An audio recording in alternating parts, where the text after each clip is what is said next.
क्या सोच के आए हैं इंडस्ट्री में? देखिए, सोच के कुछ नहीं आए हैं और बचपन से क्या है कि जब छोटे थे हम तो तकरीबन उस समय जब मेरा उम्र 8-9 साल था उसमें, तो उसमें भोजपुरी गाने बहुत चलते थे और हम लोग छोटे-छोटे थे तब भोजपुरी में पवन सिंह भैया हो गए, चाहे कल्पना जी हो, हुँ, इन लोग का गाना बहुत उस समय चलता था।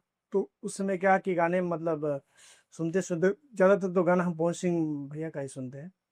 और उन्हीं का गाना सुनने के बाद उनके गाने सुन-सुन के मतलब उनका गाना सुन के मुझे गाना बहुत अच्छा लगता था। तो हुँ, उनके गाने सुन के मतलब गाता था वैसे ही, तो गाते-गाते म स्कूल में वगैरह में मैं उसमें पढ़ता 4-5 में पढ़ता था। तो उस समय 10 से 11 साल मेरा उम्र था तो उस उनका गाना सुनने मतलब सुनते-सुनते होता था क्या कि शनिवार के दिन अ, अपने स्कूल में एक मतलब कार्यक्रम होता था कि मतलब शनिवार के दिन सारे स्कूल के जितने भी सब बच्चे रहते थे, सब लोग आते थे। और शनिवार के दिन उसमें अंताक्षरी टाइप का मतलब अपने स्कूल में होता रहता था, तो हुँ, उसमें हम गाते थे। हुँ, और भगवान का आशीर्वाद, माता रानी का आशीर्वाद है कि हम कहीं सीखे नहीं और शुरू से ही मतलब उनका आशीर्वाद है कि ठीक-ठाक गाते थे।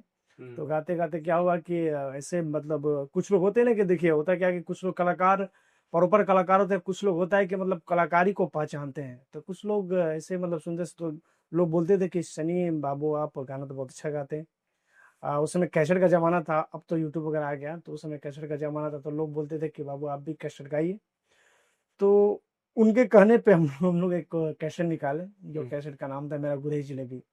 वो नया कंपनी एक था एमवी करके एमवी रिकॉर्ड्स करके एक चैनल था, मतलब चैनल नहीं था उस समय मतलब कंपनी था, तो उससे वो गाना मेरा आया और ठीक था मतलब चला थोड़ा-सा अपने क्षेत्र में क्योंकि देखिए नया जब इंडस्ट्री में कोई भी आता है तो उतना फेम नहीं मिलता है। हुँ, तो पहला जब गाना गुरही जलेबी कैसेट गया तो थोड़ा-सा अपने जिला जवार में मतलब ठीक-ठाक चला। फिर उसके बाद क्या हुआ कि अब जानते हैं कि उस समय जो आज भी वही चीज़ है, पहले भी वही चीज़ था कि जिसका नाम रहता है उसको लोग सुनते हैं, उसका कैसेट खरीदते हैं, उसको यूट्यूब पे सर्च करते हैं, तो उस समय मेरा नाम उतना नहीं था।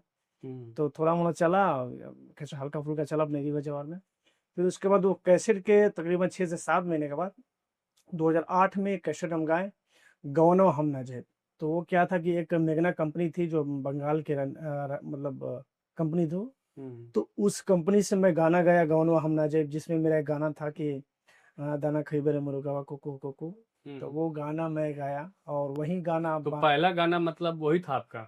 नहीं पहला एल्बम था मेरा गुरही जलेबी। गुरही जलेबी के बाद जब दूसरा एल्बम गाया मैं 2008 में ही हुँ, मतलब गुरही जलेबी एल्बम के 5 से 6 महीने के बाद मैं दूसरा एल्बम गाया गौनो हम ना जाइब। हुँ, उसी में मेरा गाना था मुर्गा वाला। तो जो गाना भाग्य भरोसे माता रानी का आशीर्वाद था कि वो गाना इतना चला आप सोचिए नई कंपनी मेघना म्यूजिक एक कंपनी थी उस कंपनी से गाना आया हुँ, और तकरीबन भाग्य से पब्लिक का आशीर्वाद से वो गाना बहुत बड़ा हिट हो गया। हुँ, अब हिट होने का